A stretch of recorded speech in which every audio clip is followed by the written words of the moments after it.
Enemy Front is an amazing World War II first person shooter that was really enjoyable, and I had a lot of fun playing, and it took me maybe 5 hours to beat.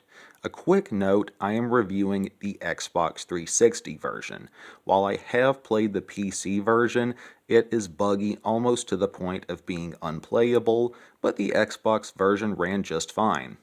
I think I'll start with the story for my review. You play as an American journalist, Robert Hawkins, in various European resistance movements during World War II, although most of the campaign focuses on Poland. Keep in mind it was developed by a Polish game company. Initially, he came to Europe seeking a story to write to hit it big in America, but was convinced to take up arms and join the fight in France, Poland, and Norway. Not really sure if this is a spoiler alert, but sticking to history, Warsaw, where most of the Polish levels took place, did fall and was destroyed by the Germans, and the game ends with Robert taking a photo of the burning city after escaping.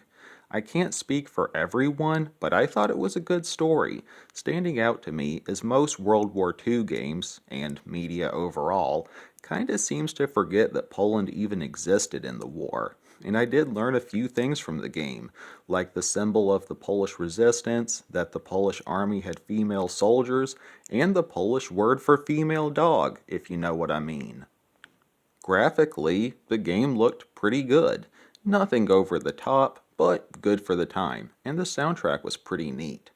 Gameplay wise, this isn't your standard FPS like, say, COD, Halo, or Medal of Honor, where most missions are run in and shoot everything, as Enemy Front largely gave the player the choice as to how the game went.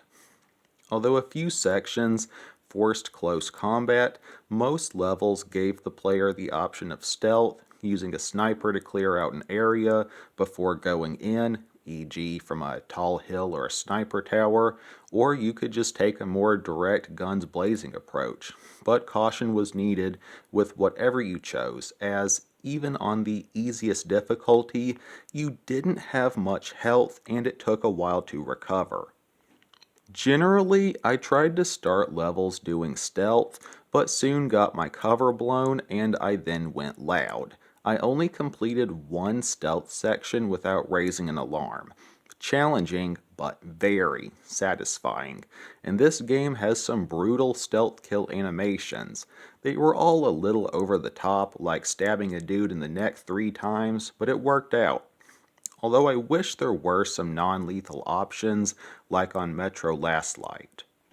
This game also had a hostage mechanic, where you could sneak up behind an enemy to hold him at knife point as a human shield while you wield a pistol with your right hand. You could also pick up a dead body and use it as a meat shield while you held your pistol with your right hand, but neither were very effective, as A, you moved slow as Christmas. B, they didn't do a good job of blocking damage, which I guess makes sense. I remember learning in history class that at least some firearms used during World War II could shoot through multiple enemies with a single round. And C, you couldn't reload. So yeah, not really viable. The game had a decent selection of firearms, but only had 2 suppressed guns. You could hold 3 guns in total, a pistol and 2 primaries. I generally tried to hold a sniper for longer shots and a submachine gun for closer encounters. Adding a nice little challenge, you had to keep an eye on your ammo, as you couldn't hold a lot, but thankfully ammo crates were plentiful.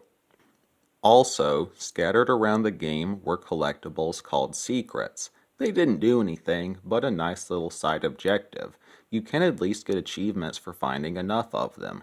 And in Warsaw levels, you could paint the Polish resistance symbol in some areas, with an achievement for painting all areas.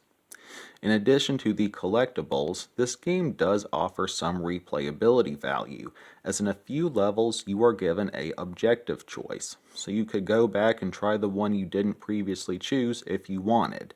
And believe it or not, the multiplayer servers are still up, they're just empty. In conclusion, Enemy Front is an amazing game, and I don't have anything bad to say about it. Earns a 10 out of 10 from me. And if I was to review the super buggy PC version, it'd probably be closer to a 5 or a 6. So I highly recommend it for console, but I wouldn't risk it except on a steep discount for PC. Well, that's all from me, folks. For anyone new here, I mostly play, review, and discuss zombie and horror games, with sometimes other topics like today. Feel free to check out some of my other content if that sounds interesting. Always remember that God loves you all very much. Have an awesome day. Peace.